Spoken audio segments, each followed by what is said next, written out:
Hi friends, welcome back to my channel. Today recipe ఏంటంటే చేపల పులుసు. చాలా చాలా బాగుంటుంది. ఇలా చేపలను కట్ చేసి క్లీన్ చేసుకున్న తర్వాత సాల్ట్ అండ్ లెమన్ తీసేసుకొని బాగా కడగాలి. ఒక 2-3 టైమ్స్ ఇలా కడగడం వల్ల నీచు వాసన రాదు. తర్వాత ఒక టీ స్పూన్ నేను ఇక్కడ కారం తీసుకుంటున్నాను ఇందులోకి. అలాగే ఇందులోకి ఒక 1/2 టీ స్పూన్ సాల్ట్ తీసుకుంటున్నాను. ఇందులోకే కొంచెం మసాలా తీసుకోవాలి. తర్వాత వీటన్నింటినీ ఒకసారి బాగా కలిపేసుకోవాలి. ప్రతి ముక్కకు సాల్ట్ అండ్ కారం పట్టేలాగా కలిపేసుకోవాలి. తర్వాత ఇందులోకే కొంచెం ఆయిల్ కూడా వేసేసుకోవాలి. ఆయిల్ కూడా వేసేసి బాగా కలిపేసుకోవాలి. ఇప్పుడు పక్కన పెట్టేసుకోవాలి మూత పెట్టి. తర్వాత ప్యాన్లోకి ఒక 2 పెద్ద సైజు ఆనియన్స్ తీసుకోవాలి. ఇలా సన్నగా కట్ చేసుకొని ఆయిల్లో వేయించేసుకోవాలి. ఇప్పుడు ఆనియన్ అనేది కొంచెం కలర్ చేంజ్ అయ్యేటప్పుడు కట్ చేసి పెట్టుకున్న టమాటోస్ని కూడా ఇందులోకి యాడ్ చేసుకోవాలి. టమాటో అనేది త్వరగానే మగ్గిపోతుంది కదా, ఒక 3-4 మినిట్స్లోనే మగ్గిపోతుంది. ఈ విధంగా లో ఫ్లేమ్లో పెట్టి వేయించేసుకుంటూ ఉండాలి. టమాటా అండ్ ఉల్లిపాయ కూడా బాగా మగ్గిపోయినాక ఒక బౌల్లోకి తీసేసుకోవాలి. స్టవ్ ఆఫ్ చేసుకొని ఒకసారి బాగా కలిపేసుకొని ఒక బౌల్లోకి తీసేసుకోవాలి. చల్లారిపోయాక ఒక మిక్సీ జార్ తీసుకొని అందులో టమాటో అండ్ ఆనియన్ వేసేసుకోవాలి. ఇందులోకి 2 టీ స్పూన్ల ధనియాల పొడి, 2 టీ స్పూన్ల కారం తీసేసుకోవాలి. ఇందులోకి ఒక వెల్లుల్లి గడ్డ తీసుకోవాలి. చిన్నది, బాగా పెద్దదైతే కొంచెం సగానికి కొంచెం ఎక్కువ తీసేసుకోవాలి. ఇప్పుడు వీటిని మిక్సీ చేసేసుకోవాలి. తర్వాత స్టవ్ పైన ఒక వెడల్పాటు ప్యాన్ పెట్టేసుకోవాలి. అందులోకి 3-4 టేబుల్ స్పూన్ల ఆయిల్ తీసుకోవాలి. ఇందులోకి 1 టేబుల్ స్పూన్ జీలకర్ర తీసేసుకొని బాగా వేయించేసుకోవాలి. తర్వాత ఇందులోకి 3-4 పచ్చిమిర్చి ఈ విధంగా కట్ చేసుకొని వేయించేసుకోవాలి. తర్వాత ఇందులోకి కరివేపాకు యాడ్ చేసేసుకోవాలి. కరివేపాకు కూడా మంచిగా వేగిపోయాక ఇందులోకి ఫుల్ టీ స్పూన్ అల్లం వెల్లుల్లిపాయ తీసుకోవాలి. ఇప్పుడు ఈ అల్లం వెల్లుల్లిపాయని కూడా లో ఫ్లేమ్లో పెట్టేసుకొని ఒక 1 మినిట్ అలా బాగా వేయించేసుకోవాలి. ఆయిల్లో ఫ్రై చేసేసుకోవాలి. తర్వాత ఇందులోకి ఒక 1/2 టీ స్పూన్ పసుపు తీసుకోవాలి. చిటికెడు మెంతుల పౌడర్ తీసుకుంటే తీసుకోవచ్చు, లేకపోతే లేదు, ఆప్షనల్. తర్వాత వీటిని ఒకసారి బాగా కలిపేసుకోవాలి. తర్వాత మిక్సీ చేసుకున్నాం కదా ఆనియన్ అండ్ టమాటోని, ఇప్పుడు ఆ ప్యూరీని ఇందులో వేసేసుకొని లో ఫ్లేమ్లో పెట్టేసుకొని ఈ విధంగా కలుపుతూ బాగా ఫ్రై చేసేసుకోవాలి.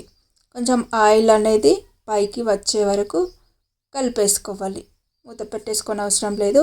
ఈ విధంగా మధ్యలో కలుపుతూ ఫ్రై చేసేసుకోవాలి. తొందరగానే ఆయిల్ అనేది పైకి వచ్చేస్తుంది. ఇప్పుడు కొంచెం ఆయిల్ అనేది వస్తుంది కదా, ఇప్పుడు ఒక చిన్న నిమ్మ సైజ్ అంతా నిమ్మకాయ నానబెట్టేసాను అప్పుడే. ఇప్పుడు ఆ చింతరసాన్ని ఇందులో యాడ్ చేసేసుకోవాలి.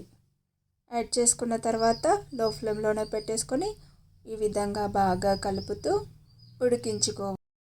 ఇప్పుడు కొంచెం దగ్గర పడుతుంది కదా, ఇదే టైంలో ఒక 1 గ్లాస్ వాటర్ యాడ్ చేసేసుకోవాలి. మీకు కొంచెం సూప్ ఎక్కువగా ఉండాలి అనుకుంటే ఎక్కువ యాడ్ చేసుకోవచ్చు. కానీ చేపల పులుసులో బాగా సూప్ ఉంటే అంత టేస్టీగా ఉండదు, కొంచెం తక్కువ ఉంటేనే బాగుంటుంది. తర్వాత ఒకసారి ఈ విధంగా కలిపేసుకొని ఒక 5 నిమిషాలు ఉడికించుకో. 5 నిమిషాల తర్వాత ఇందులోకి ఒకసారి రుచి చూసుకోవాలి. ఉప్పు కారం సరిపోయిందా లేదా అనేసి. ఒకవేళ సరిపోకపోతే మీ రుచికి సరిపడే ఇప్పుడే కారం ఉప్పు యాడ్ చేసేసుకోవాలి. ఉప్పు కారం యాడ్ చేసుకున్న తర్వాత ఈ విధంగా బాగా కలిపేసుకొని ఒక 5 నిమిషాలు ఉడికించుకోవాలి. తర్వాత కలిపి పెట్టుకున్న ఫిష్ని మెల్లగా ఇందులో పెట్టేసుకోవాలి. 1 బై 1 స్లోగా పెట్టేసుకోవాలి. ఫిష్ని ఫాస్ట్గా మాత్రం అస్సలు పెట్టకూడదు, మొత్తం చిత్తుతుంది ఫేస్ పైకి. అందుకే స్లోగా ఈ విధంగా పెట్టేసుకోవాలి.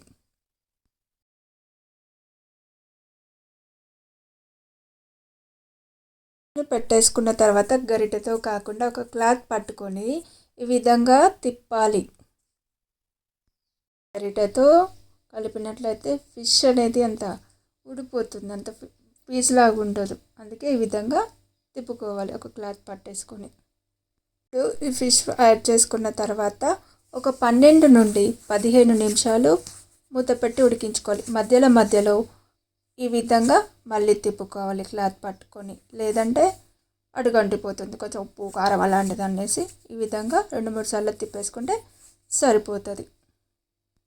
ఫిష్ కర్రీని లో ఫ్లేమ్లోనే ఉడికించుకోవాలి. హై ఫ్లేమర్ మీడియం ఫ్లేమ్లో పెట్టకూడదు. నిదానంగా ఉడికితేనే బాగుంటుంది. 15 మినిట్స్ పట్టింది. 15 మినిట్స్ తర్వాత మూత తీసి చూస్తే ఈ విధంగా ఆయిల్ అనేది పైకి వస్తుంది. ఇదే టైంలో కొంచెం గరం మసాలా అలాగే కొత్తిమీర యాడ్ చేసేసుకొని స్టవ్ ఆఫ్ చేసేసుకోవాలి. కాకపోతే స్టవ్ పైన ఇప్పుడే దింపకూడదు. ఒక 5 మినిట్స్ అలాగే ఉండనివ్వాలి. రెడీ అయిపోయింది ఫిష్ కర్రీ అనేది.